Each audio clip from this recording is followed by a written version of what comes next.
Friday's Independent, Josh, and it seems Nigel Farage was with the bank that likes to say no.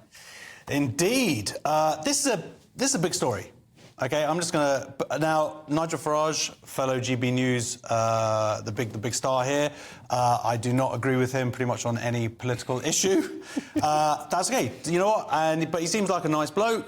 You can sort of tell that by the way he treats all the producers and whatnot. So, fair enough. But this has got nothing to do with that. This has got to do with his bank just out of nowhere pulling his account and this is what's really disturbing is he's now approached 7 banks since then, and none of them will open an account with him. Now, I watched this video earlier. He explained there's something from the EU called a PEP, person of interest or political person of interest or whatever. That might be part of the reason why. He also posits that it could be ideology.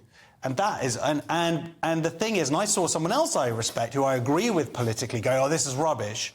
And actually, I totally disagree with that person, because we have seen it happen with other people. Certainly people in the whole gender ideology thing. There's a account in Scotland, Wings of Scotland. That person, Wings Over Scotland, they've had their account closed. So this does happen.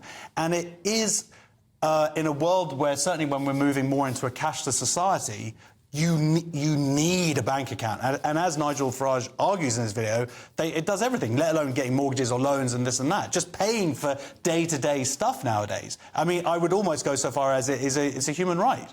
Now, in the society that we live in, I know it seems ridiculous, but it is. So this is a real problem. And if there is ideological basis going on here, it needs to be sorted, and the government needs to get involved. Lewis, you strike me as the kind of person who eschews the cashless society, still trading in groats. What does that mean, the word eschew? Or groats.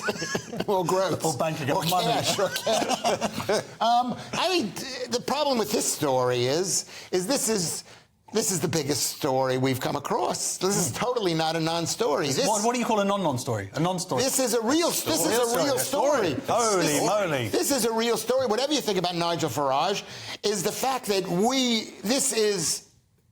first of all, I'm glad it happened to Nigel Farage, because he can fight. Anybody less than this is basically screwed, has no chance in the world. But what this is the cutting edge of the war between the internationalists or the globalists. I don't want to say that without any kind of... Just say Jews, mate. No, it doesn't. I want to use that word. It's not the Jews, Josh. It's the global empire versus the people and the sovereignty of Britain. And the people who are being attacked are people...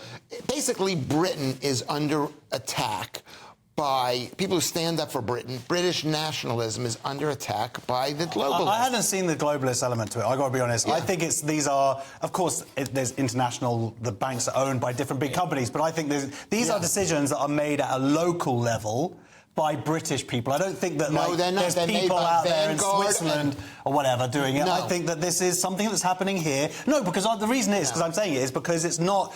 Other bank accounts that have been closed are closed on a local level. So, so this needs to be sorted out at a local level and by our government. These banks are bought and paid for by Vanguard and BlackRock. They're bought and they're under the total control of the international Yes, I know, but I'm talking at a local level, mate. Have you seen the film Bank of Dave, where that businessman sets up his own bank? Yes. Yeah. Just saying, Bank of Nigel.